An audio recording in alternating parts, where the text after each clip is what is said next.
Hello and welcome to another episode of Chats with Chelsi. I am stoked because Sandy and I, today's guest, we have history already, right? One day I may tell you, but for today we are going to jump into her story. Sandy Williams, she is based here in Richmond, Virginia. She's the owner, the face, the everything behind Sass and Frass photography. So ladies, join me in welcoming Sandy Williams. Hello. Sandy! So good to see you. Good I to love see these you. boots. Thank you. Yes. How are you doing today? I'm good. It's a good day. You know, I'm smelling our coffee and espresso. Well, I have to ask you some questions so I can start sipping. Yeah.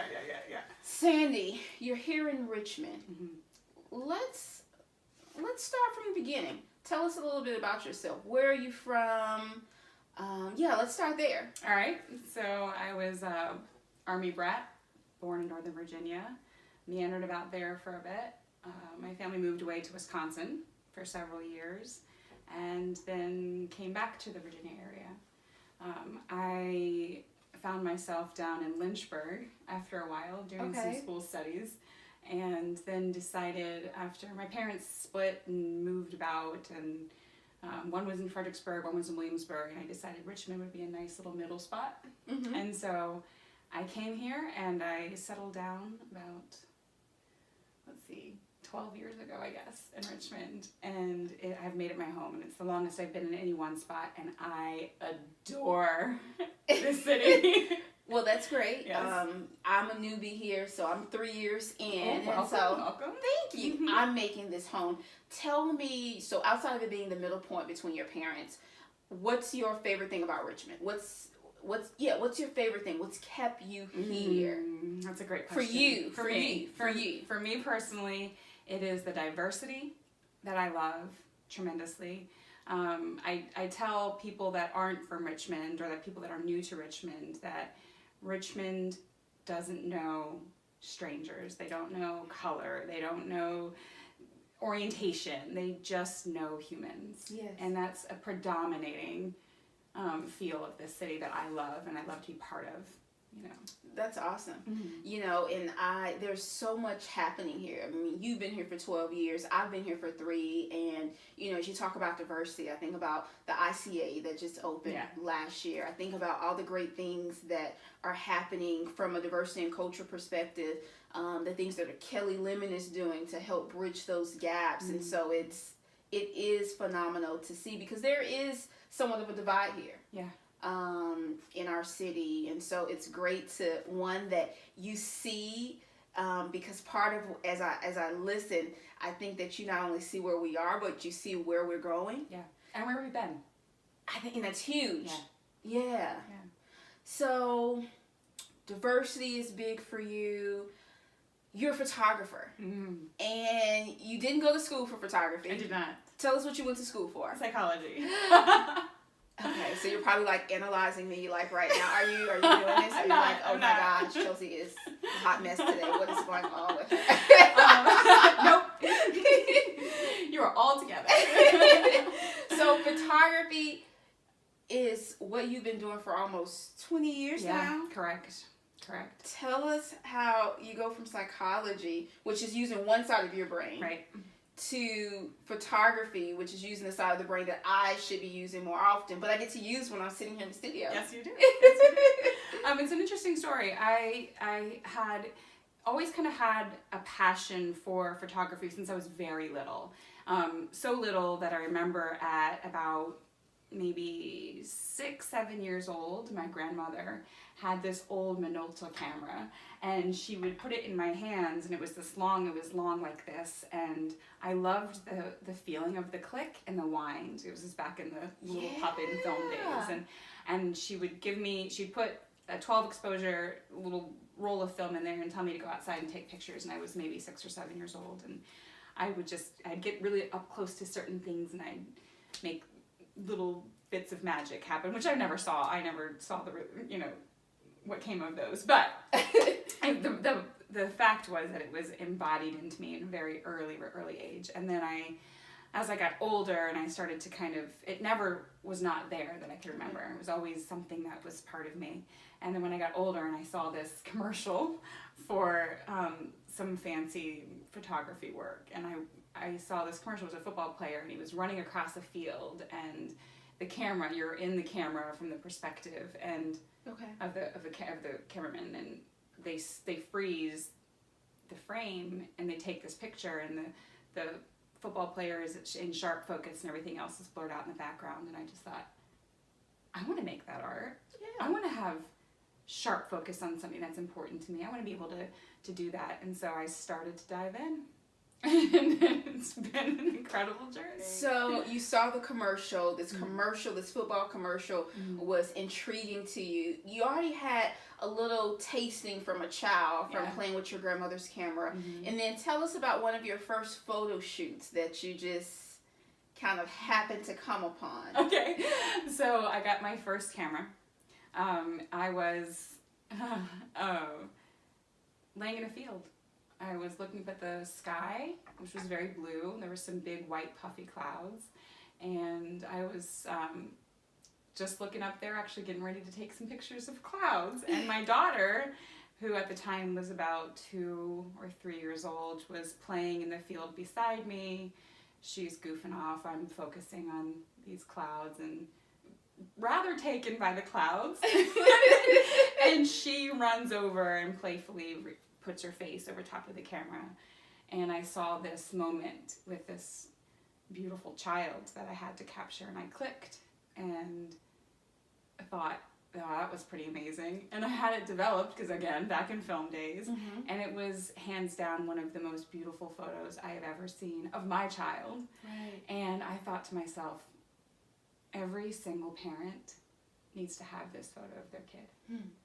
Every single puppy parent needs to have this photo of their animal. That came later. But in the beginning, it was every single parent needs this photo of their child. And I was like, I'm going to make this happen. Again, it took many years after that to get to this point, but it was in there from a very, very early time. You know, I love that. Sister friends, I just want to remind you that when you think about purpose, when you think about what it is that life is calling you to, what God has called you to, don't be blind to those things that are interests of yours. Don't be blind to those things that have always been a part of you, that you're curious about, that have always made you wonder, you know? Because as I'm thinking about Sandy, like this goes back. I mean, from being a child, playing with your grandmother's camera, never seeing those exposures, to watching a football commercial, being totally intrigued. Mind you, you'd already went to college, been trained for something totally different, and then right there in the field, it was, oh my gosh. So you're there in the field, she bends over, comes over, says, she's basically saying, Mommy, I'm going to help you figure out what you're supposed to be doing. Because you're not supposed to be taking pictures only of these clouds. It's supposed to be of humans too. And from there, tell us, how did you get from that aha moment of, I want to have every parent to have a photo of their child like I just have of mine, to where you're almost 20 years and, I mean, you're a known quantity here in Richmond. How did you get there? What's been that journey? That journey, from there, it became one of those things where I thought it would be good and safe to kind of play around with photography at different birthday parties, family functions, that kind of thing.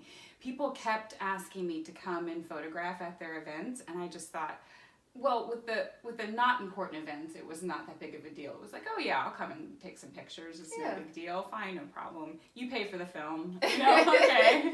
And then at some point, and this was probably about 9 years ago, somebody came to me and asked me to do their wedding. And I thought, you're crazy. There's absolutely no way I'm going to do a wedding. That's ridiculous. Birthday parties with 4-year-olds is one thing, but a wedding, that's a really big deal. And she insisted, and she kept asking, and she had seen my work, or my hobby at that point, and she kept insisting, and she said, no, you have what I want. You capture what I want to see. And I just kept thinking, this woman's crazy. And then she offered me money, and I thought, triple no. Like, absolutely not. I'm like, you just did it in for yourself, because I'm definitely not doing it now. And she kept on, and she insisted, and finally I said, all right, I'll do it. And she paid me $500 to come to her wedding and capture, and I got into those moments of, and it's kind of interesting for my first professional gig to have been a wedding, because that's kind of it's unheard of in the photography industry. You kind of start somewhere else and you wind up getting to weddings eventually, but I did it and I loved it, and I was able to see at this wedding lots and lots and lots of different forms of art when it came to photography. So it was art with wedding rings, it was art with a bouquet, it was art with the flower girl coming down the aisle, there was art with the flower girl who got tired of the ceremony and sat down and had this very pouty look on her face and a thumb in her mouth and a blanket, and it was just this whole thing that I was seeing. I got to see everything, and everything I saw that was beautiful I could capture so that they could see later that it was beautiful. And I thought, this is it, this is amazing. and it, from there it was it still took a little bit of time to kind of launch a business from that, but I did a couple of years later, which was fun. So in this, as we're thinking about the young ladies out there, or the older ladies who are out there who are thinking, okay, I've had some of these moments in my life, and it's different than my training, it's different than even what other people may have told me that I should be doing with my life. You had a few moments, Sandy. What made you confident that you should go and launch a business, change the course of your life? Well, it had little to do with the business itself and more to do with necessity. I got to a point in my life where I was in a pretty treacherous relationship situation, 3 kids, a house, all these things that I kind of needed to get out of. And it came down to evaluating what my greatest skills were. And it came down to, at the time I was studying beyond psychology into neurobiology. And I had the option of either stay in this situation and go on and finish studying neurobiology and become this scientist, or take your skill set and get out. And I said, I'm going to take this, so I don't want to wait. I'm ready. So it's still something burning in the inside of you, though, about your interest in photography. Yeah, absolutely. It never, ever, ever went away. If I had spare time, when I had spare time, it was grab a camera, go out, photograph something, make art of something, find something to capture, see somebody. I'd be on a street in Fredericksburg, downtown Fredericksburg, and I'd sit on the sidewalk and I'd look at kids running toward me with cupcakes in their hands or something, and I'd grab it and I'd tell the people, contact me later, I'm going to give you this photo. You know, it was always, always, always deeply entrenched. And so when I came to this point in my life where it was like, you need to make a decision. Are you going to do this, which you're passionate about and you love and it's amazing and you feel very fulfilled in the science field, or you can take your skill set and push forward into this avenue? And the photography had spoken so loud to me for so long that I thought it's time to pay attention to it. One of the things you said earlier that is, I love this, when I'm able to sit across from amazing women like you and just be reminded of how far we've come with technology. And so you shared that when you first were starting and people were coming to you, this is back when you were having to develop your film.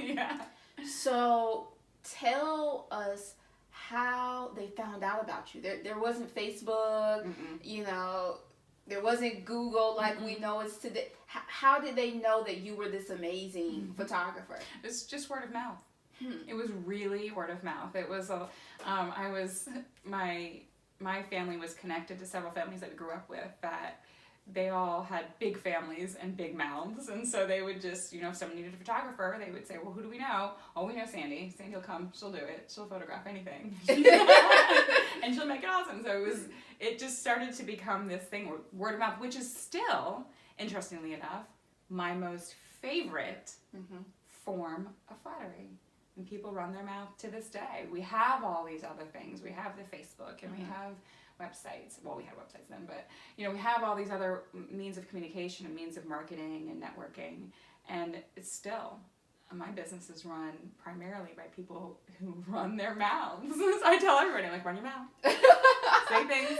That's how I get in, It's pretty good. I love that. Mm-hmm. I think that so often we can get caught up in social media, which has a power, right? Sure. I'm not discounting that Absolutely. at all. Yet the power that your business has shown as a successful from when social media didn't exist to now that it even exists now, and the fact that you continue to grow and have these amazing opportunities to film people in their most precious moments because of people speaking about your work. Right. Which speaks to the work. Makes me happy. I'm still sometimes I'm like, wow, really? People are still okay. All right. They're still talking. We'll go with that. That's good. So let's talk a little bit about that phase, that transition, that season in life you were in, Sandy, when you made the decision that this was a necessity, but you chose the necessity that also was burning deep on the inside of you, right? Because you had two paths as you laid out. And obviously one was of interest because you had already gotten your psychology degree, you were in school. Doing this season and the fact that your business in some ways was birthed through a difficult season, what kept you going? My children. I kind of had no choice. They were the impetus for every single session I booked, every single client I connected to, every single meeting I'd attend. They kept me going. Let me show them how to be a strong person. It wasn't even necessarily about being a woman. It was about being a strong person, someone that can get through independently and with fierceness. Let me show them what it's like. My poor children. Quite the example. And you showed them. Yeah, I did. All the time, every day. What was it like for them during this transition of being in a two-parent home to now there's mommy's home and then there's daddy's house? It was a lot better than I thought it was going to be. They were a lot more, what's the word? They were a lot more, it was easier for them to accept than I thought it was going to be. And when I think about it now, going back, it seemed to be not even a question in my mind. And I was concerned about them. I was concerned, we always think about our children when we're going through separations. You think this is what they know, and this is what they've seen, and this is what they've grown up in. And so it's kind of one of those situations where I'm going to now change that all so I can be happy. And that's when I was going through all of that, what really hit me was they hadn't seen either of us happy, really. And I thought, well, this is gotta change. I'm a very happy person. Why wouldn't I let them see me happy? They were, and I could leave the house and I could be happy in school. I could be happy with my friends. I could be happy doing this. I could be happy doing that. My kids weren't seeing it. And so as we transitioned, one of the things that I love that we did was we assigned the title of my house as the fort.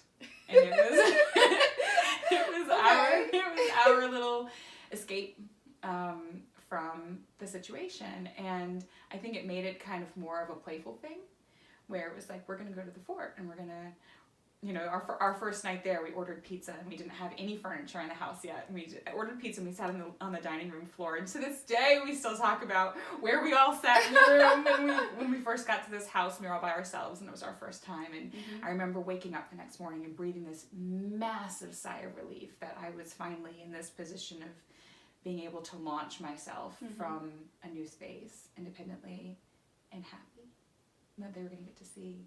And they acclimated so much better and faster than I thought they were going to. I was really concerned. I mean, we get so concerned. But I think what they reacted to the most was actually the energy of being happy. Mm-hmm. And they got to see it. And so they were just like, well, this is awesome. You know what I mean? What are your tips? The transition happened how many years ago? 6 years ago. What are your tips, Sandy, for women out there?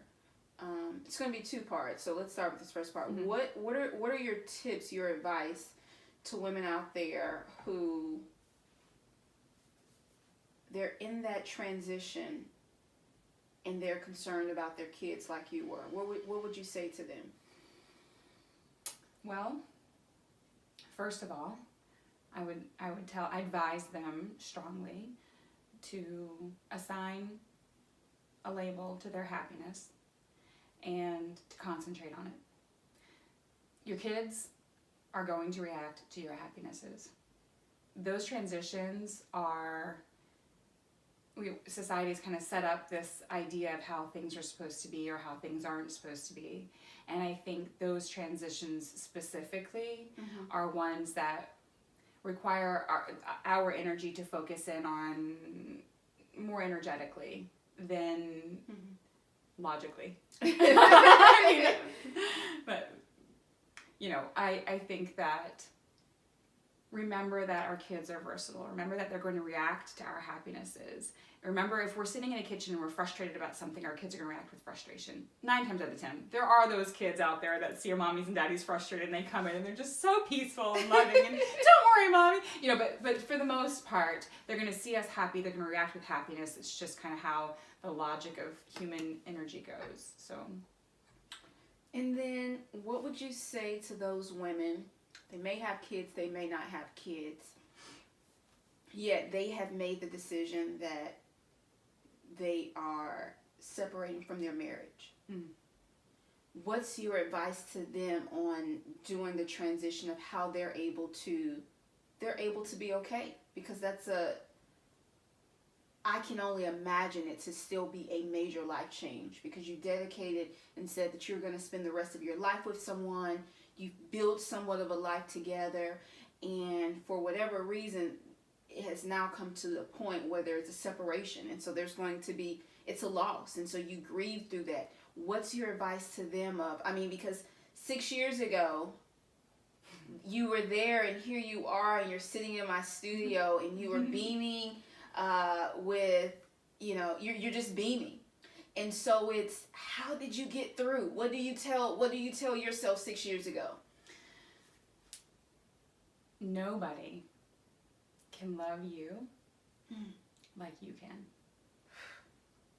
Nobody can. Not your kids, not your spouse, not your friends. Only you can love you like you can.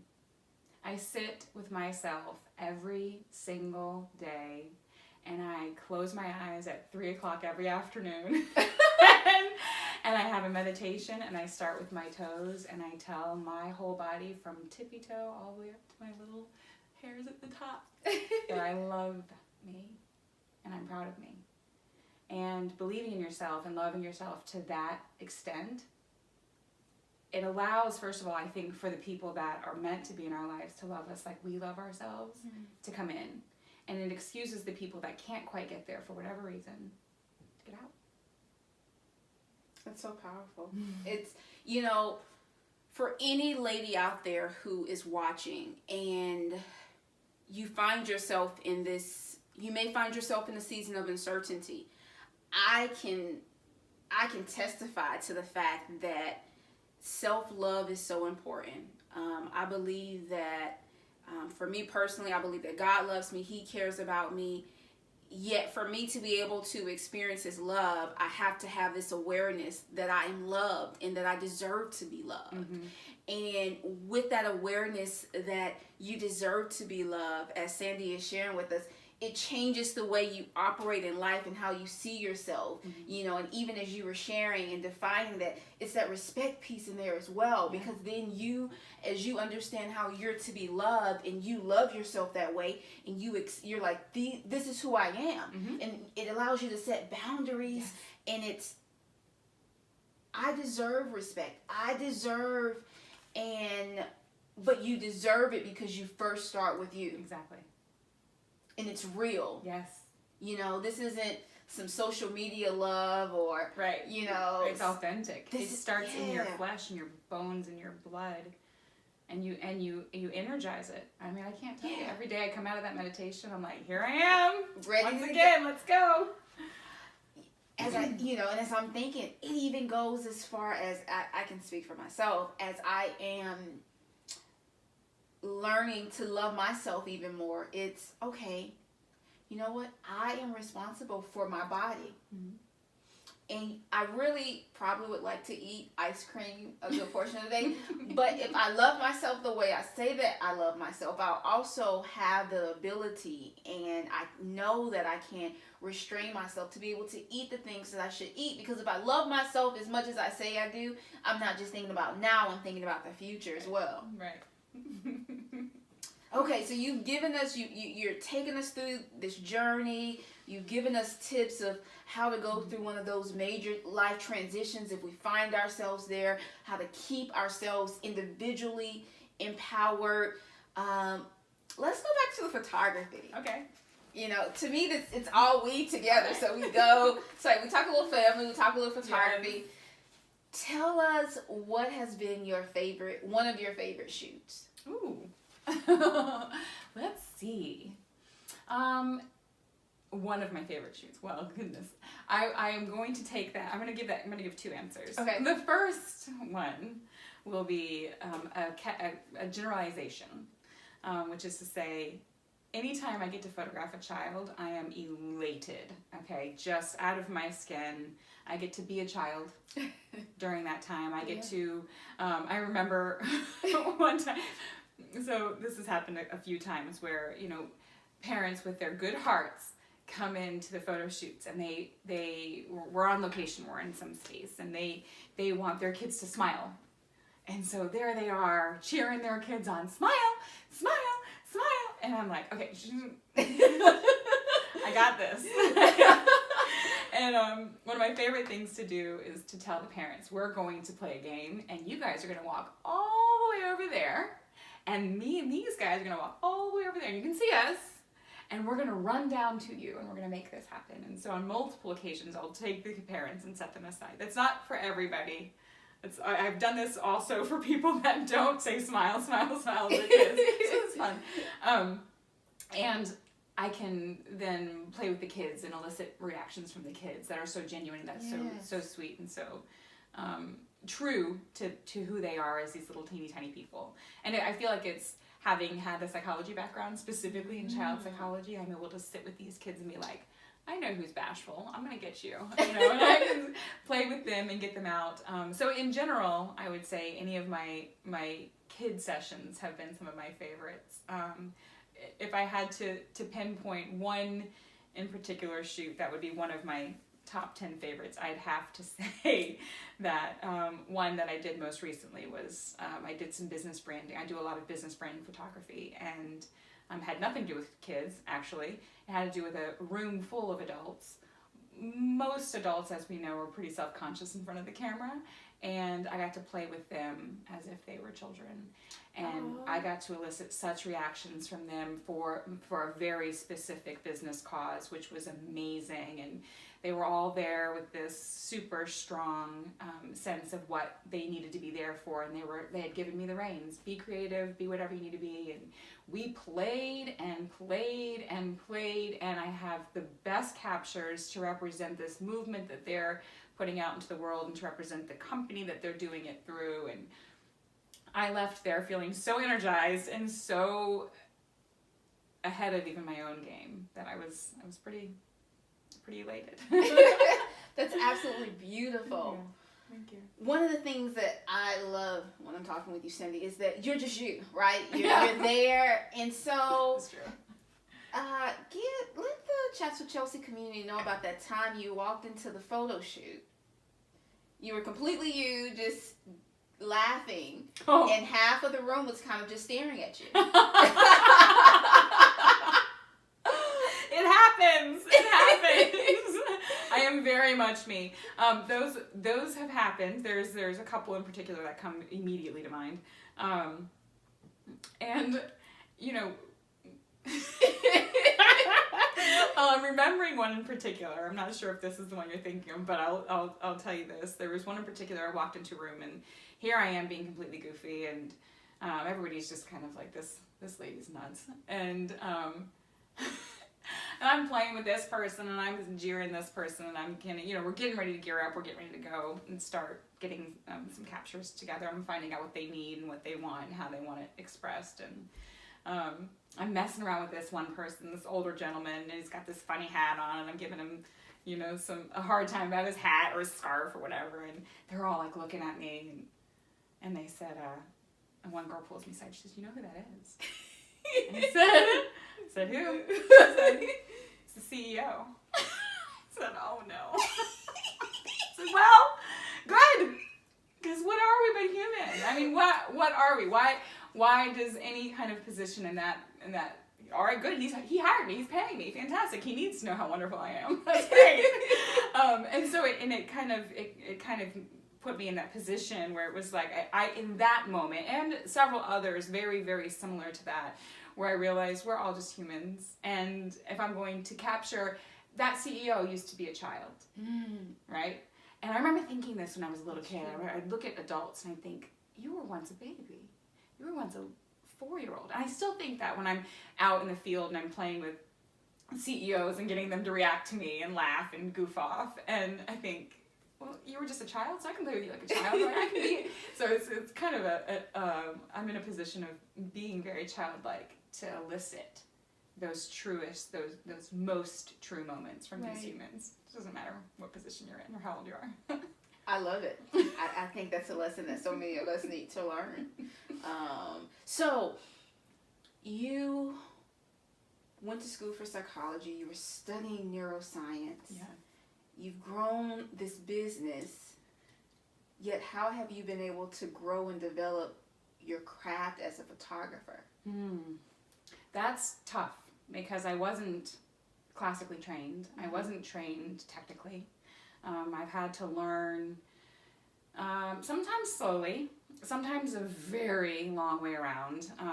There were several times, there was for a couple of years, I was doing some editing and some processing a certain way because that's what I knew and what I had learned kind of. And another photographer came in one day and she was sitting next to me at this coffee shop, and we knew each other pretty well. She sat down and she leans over and she says, what are you doing in Photoshop? What are you doing? And I was like, well, I'm cropping and editing. That's what I do in Photoshop. And she says, why aren't you using this program? And I was like, wait, I don't know that program. She says, and she's all right, I'm going to tell you this. And she's also a fellow photographer in Richmond. And she says, I'm going to tell you this.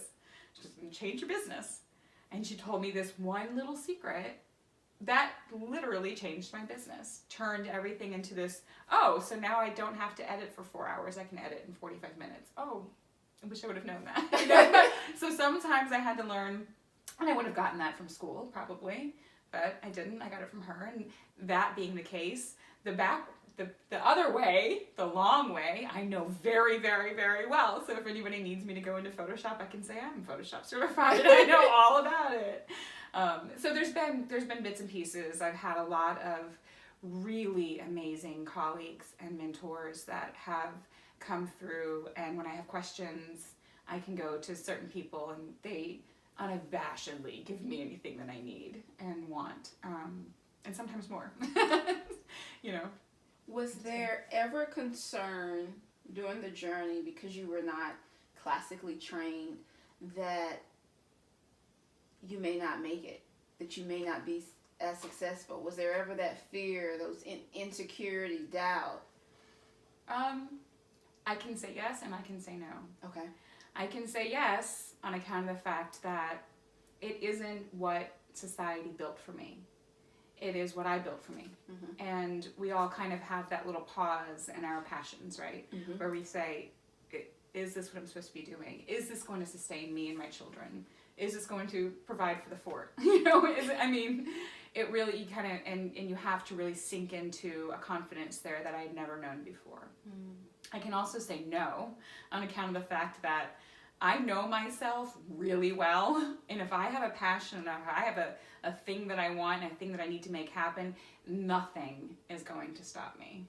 It's just, and sometimes I think to myself, all right, Sandy, you should be stopped in this because this is a little bit ridiculous. It still doesn't stop me. I still keep going. I'm like, well, there she goes, on down that path, that stubborn thing. But the confidence, I love that. Mm-hmm. For any ladies out there who may be struggling with confidence, you feel called to something that you have not been trained for. Mm-hmm. Kind of somewhat the opposite of what you've been trained for. Yeah, actually. I enjoy and I'm grateful for your authenticity, being authentic, before I mess up more words, and just being so transparent with us about that, because as you said about society, there's so many more pressures too. My husband and I, this comes up of just like being a teenager 20 years ago, because he's a youth pastor, to now, and just the pressures, and let's just all take a deep breath. Like you said, I love how you talk about, we're all babies, we're all toddlers and kids. Yeah. Let's stop making this so complicated. Right. Not that we won't find ourselves in complicated situations. And the way out may be complicated, mm-hmm. or the way in for that season may be complicated. But let's get our mind to this place of, okay, this is going to be okay. Mm-hmm. I can get through this. Yes. I can do this. Yes. One of the things you talked about that I absolutely love, I'm a huge fan of mentors. Mm-hmm. For me personally, I have seen the benefit of mentors. My parents were teenagers when they had me, and grateful to both of them, grateful that my mother chose life when she was given the option. Yet, it has always been a village, a community that's helped get me to where I am, because I've had to realize that people can only give you what they have. Mm-hmm. And so it's been great to have mentors to be able to offer different perspectives. How have mentors helped you? Oh, tremendously. I have one in particular that I go to. I call him my Richmond dad. He is absolutely, he was classically trained in videography and photography, and we stumbled upon each other in a coffee shop one day many years ago, and he was interested in what I was doing, and then he shared with me what he was doing, and he has since been kind of my go-to when and actually for more things than business.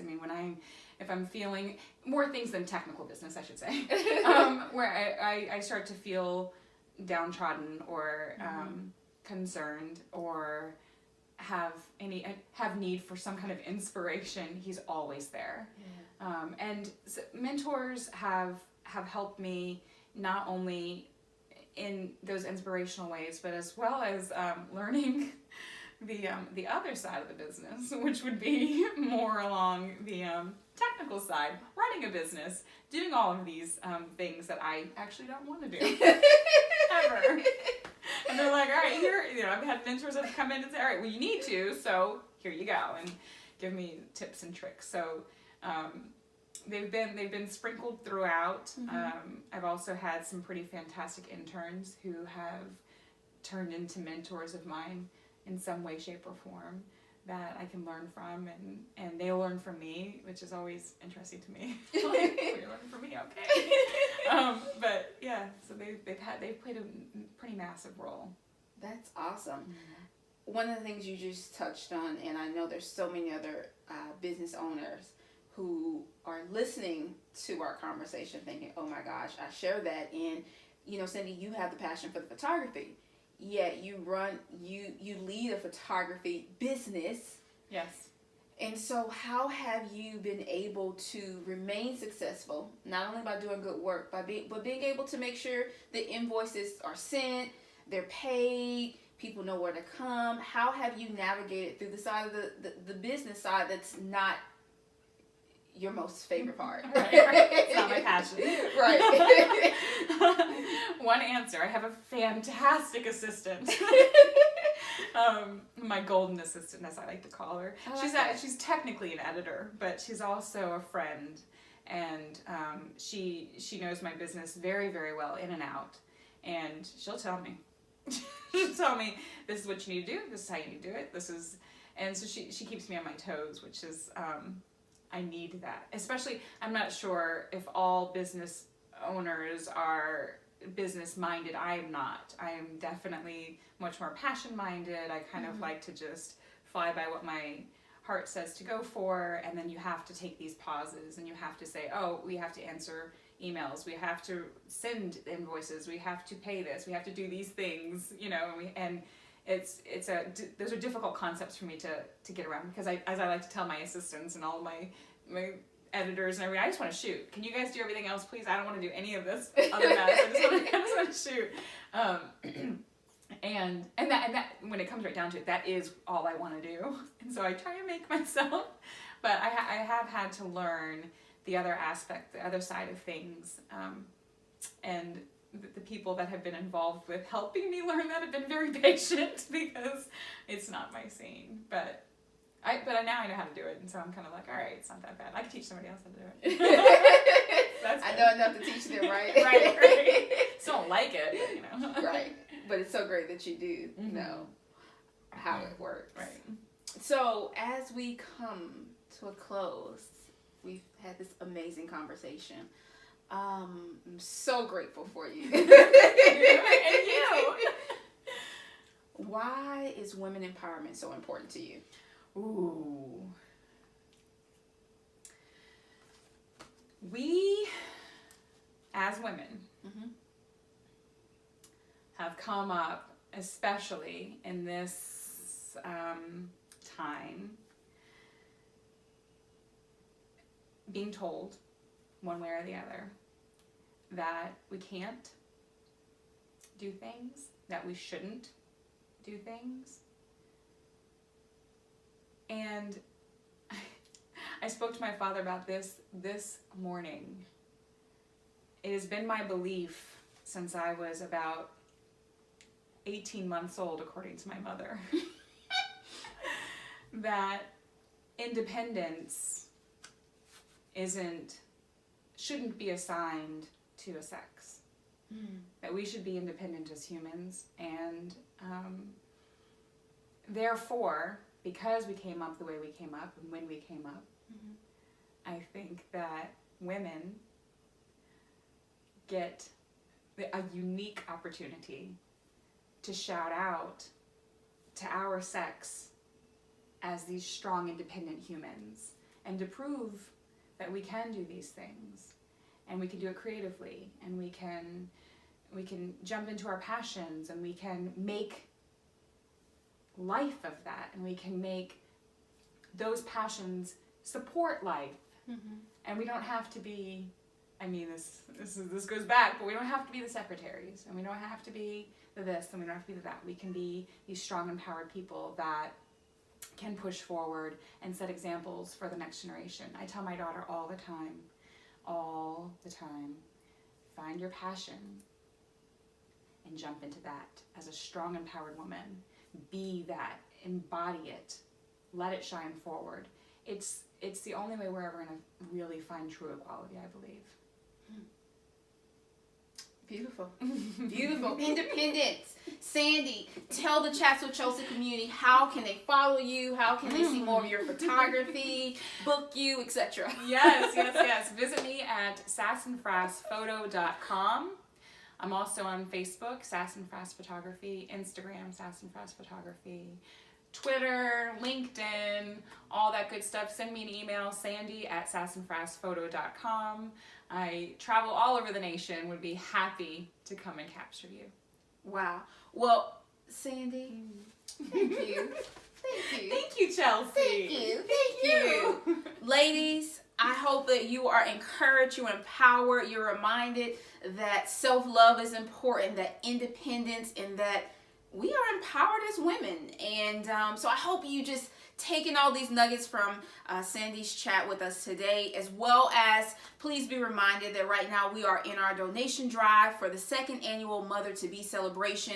If you have any new, used, or I like to say pre-loved items, or if you want to donate your services or donate cash or buy something off of our Amazon registry, please head over to lifewithchelsea.com and help us to be a blessing to expecting moms in needs. Again, thank you for tuning in to Chats with Chelsea. Get ready for an awesome week, and I look forward to seeing you next time.